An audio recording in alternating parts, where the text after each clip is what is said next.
Hey everyone, Radhe Radhe सभी को। कैसे हैं आप सब? होप करती हूँ आप सब बहुत ही अच्छे होंगे गाइस। जैसा कि आपको पता है कि मैं जब भी आपके लिए कोई वीडियो लेकर आती हूँ उसमें आपके साथ अच्छी अच्छी जानकारियाँ शेयर करती हूँ। तो आज भी मैं आपके लिए जो वीडियो लेकर आई हूँ उसमें बहुत ही अच्छी जानकारी आपके साथ शेयर करने वाली हूँ।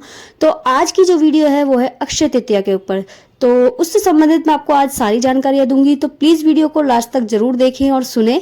बिल्कुल भी वीडियो को स्किप ना करें। और उससे पहले जिसने भी चैनल को सब्सक्राइब नहीं किया है तो प्लीज़ चैनल को सब्सक्राइब करें और वीडियो को लाइक शेयर कमेंट करना बिल्कुल ना भूलें। तो गाइज, इस बार जो अक्षय तीज पड़ रही है, मतलब अक्षय तृतीया, वो पड़ रही है 10 मई 2024 दिन शुक्रवार की। तो ये अक्षय तृतीया जो है, इस पर्व को अक्षय तीज के नाम से भी जाना जाता है। जी हाँ, इसे कुछ लोग अक्षय तीज भी बोलते हैं।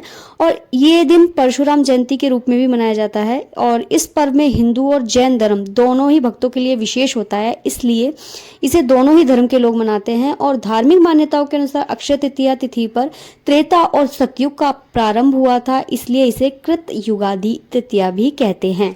तो अब मैं आपको बताती हूँ कि अक्षय तृतीया का महत्व क्या है। जी हाँ, हिंदू मान्यताओं के अनुसार यह तिथि बहुत ही शुभ और महत्वपूर्ण मानी जाती है। वैदिक पंचांग के अनुसार अक्षय तृतीया का पर्व हर वर्ष वैशाख माह के शुक्ल पक्ष की तृतीया तिथि को मनाया जाता है। अक्षय का अर्थ होता है कभी क्षय ना होने वाला, मतलब जिसका कभी नाश ना हो।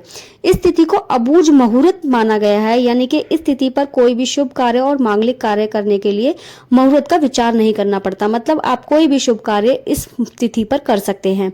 धार्मिक मान्यताओं के अनुसार इस शुभ पर्व पर किया जाने वाला दान पुण्य, पूजा पाठ, जप तप और शुभ कर्म करने वाले पर मिलने वाले फलों की कोई कमी नहीं होती। इस दिन सोने के गहने खरीदे जाते हैं और माँ लक्ष्मी की पूजा का भी एक विशेष महत्व होता है।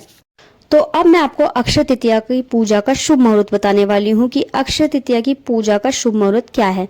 वैदिक पंचांग के अनुसार अक्षय तृतीया तिथि की शुरुआत जो हो रही है वो 10 मई को सुबह 4:17 पर होगी। और वही इस तृतीया तिथि का समापन जो होगा वो होगा 11 मई 2024 को सुबह 2:50 पर।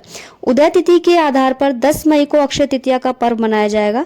अक्षय तृतीया त्योहार पर माँ लक्ष्मी और भगवान विष्णु की पूजा के लिए शुभ मुहूर्त जो है वो सुबह 5:48 से लेकर दोपहर 12:23 तक रहेगा। अक्षय तृतीया तिथि की अधिष्ठात्री देवी जो है वो है माता पार्वती। इस पर्व पर स्नान, दान, जप, यज्ञ, तप, तर्पण आदि जो भी कर्म किए जाते हैं वो सब अक्षय हो जाते हैं। यह तिथि संपूर्ण पापों को नाश करने वाली, सभी सुखों को प्रदान करने वाली मानी गई है। शुभ कार्यों को संपन्न करने के लिए अक्षय तृतीया की तिथि बहुत ही खास मानी जाती है। इस दिन नई योजनाओं को शुरू करने, नए व्यवसाय, नौकरी, नए घर में प्रवेश करने के लिए यह बहुत ही शुभ मुहूर्त माना जाता है। शास्त्रों के अनुसार अक्षय तृतीया तिथि को स्वयं सिद्ध अबूझ मुहूर्त माना गया है, यानी कि इस तिथि पर बिना मुहूर्त के विचार के कोई भी शुभ कार्य संपन्न किया जा सकता है। इस दिन कोई भी शुभ मांगलिक कार्य जैसे विवाह, गृह प्रवेश, सोने चांदी के आभूषण खरीदना, घर या वाहन आदि की खरीदारी से संबंधित कार्य भी किए जा सकते हैं। ऐसी मान्यता है कि इस अबूझ मुहूर्त तिथि पर व्यापार आरंभ, गृह प्रवेश, वैवाहिक कार्य, अनुष्ठान, दान पुण्य, पूजा पाठ अक्षय रहता है। मतलब इस दिन आप कोई भी कार्य करेंगे उसका कभी नाश नहीं होगा, वो आपके लिए एक अक्षय, मतलब जो भी आप कार्य कर रहे हैं वो कभी उसका नाश नहीं होने वाला, वो आपके लिए अक्षय हो चुका है, यानी कि उसका फल आपको अखंड मिलेगा।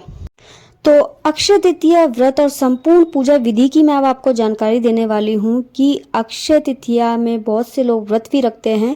तो उसमें जो पूजा की जाती है वो कैसे की जाती है। तो हिंदू धर्म में सभी तिथियों में अक्षय तृतीया को विशेष महत्व दिया गया है। अक्षय तृतीया सर्व सिद्धि मुहूर्तों में एक मुहूर्त है। इस दिन भगवान विष्णु और माँ लक्ष्मी की आराधना का विशेष महत्व भी बताया गया है। अपने और परिवार की सुख समृद्धि के लिए व्रत रखने का एक विशेष महत्व होता है। अक्षय तृतीया पर सुबह जल्दी उठकर गंगा स्नान या घर में ही गंगा जल मिलाकर स्नान करके विष्णु जी और माँ लक्ष्मी की प्रतिमा पर अक्षत चढ़ाकर इसकी पूजा की जाती है। इसके बाद आप श्वेत कमल यानी कि सफेद कमल के पुष्प या श्वेत गुलाब, आप सफेद गुलाब भी ले सकते हैं और सफेद कमल भी ले सकते हैं, दोनों ही आपके पास जो उपलब्ध हो वो आप ले सकते हैं। धूप, अगरबत्ती और चंदन इत्यादि से पूजा अर्चना की जाती है माँ लक्ष्मी की और भगवान विष्णु की। और मिठाई यानी कि नैवेद्य के रूप में आप जौ, गेहूं या सत्तू, ककड़ी, चने की दाल आदि अर्पित कर सकते हैं। इस दिन ब्राह्मणों को भोजन करवाया जाता है और उन्हें दान दक्षिणा देकर उनका आशीर्वाद आप ले सकते हैं। तो गाइज जैसा कि मैंने आपको बताया कि अक्षय तृतीया तिथि पर दान पुण्य का एक विशेष महत्व होता है। तो जितना दान पुण्य आप करेंगे उससे कहीं गुना फल आपको इसका मिलेगा और कभी ना मिटने वाला ये आपके लिए दान पुण्य होता है। मतलब इसका आपको जितने जन्म लोगे आप उतने ही जन्मों में इसका फल आपको मिलता रहेगा।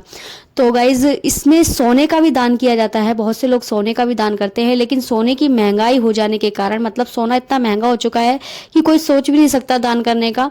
तो आपको मैं एक सरल उपाय बताने वाली हूँ कि आपको सोना दान नहीं कर सकते आप, तो ऐसी क्या चीज़ आप दान करें जिससे आपको उसका उतना ही फल मिले जितना सोना दान करने का मिलता है। तो गाइज आपको करना क्या है, आप एक कोरा मटका या घड़ा ले लीजिए, कुम्हार से ले आइए, मतलब कोरा होना चाहिए, यूज़ करा हुआ नहीं होना चाहिए। आप उसको गंगा जल से या शुद्ध जल से भर लीजिए और जब आप पूजा कर रहे हो उसे उस स्थान पर रखिए जहाँ आप पूजा कर रहे हैं। और पूजा करते समय उस पर कलावा लपेटिए और एक मिट्टी के ढक्कन से ही उसको ढक दीजिए। जब आपकी पूजा संपन्न हो जाए उसके बाद उस कलश को, उस मटके को ले जाकर आप मंदिर में जाकर दान दे आइए। यानी कि पानी से, जल से भरा हुआ मटका या घड़ा आप मंदिर में जाकर दान देंगे तो आपको उसका भी उतना ही पुण्य मिलेगा जितना एक सोना दान करने का मिलता है। तो गाइज आप अक्षय तृतीया तिथि वाले दिन इस दान को ज़रूर करें, आपको इसका विशेष फल मिलेगा। और अब मैं अपनी वीडियो को यहीं पर समाप्त करती हूँ, ख़त्म करती हूँ। मिलती हूँ अब आपसे एक नेक्स्ट वीडियो में किसी अच्छी सी जानकारी के साथ। तब तक के लिए राधे राधे।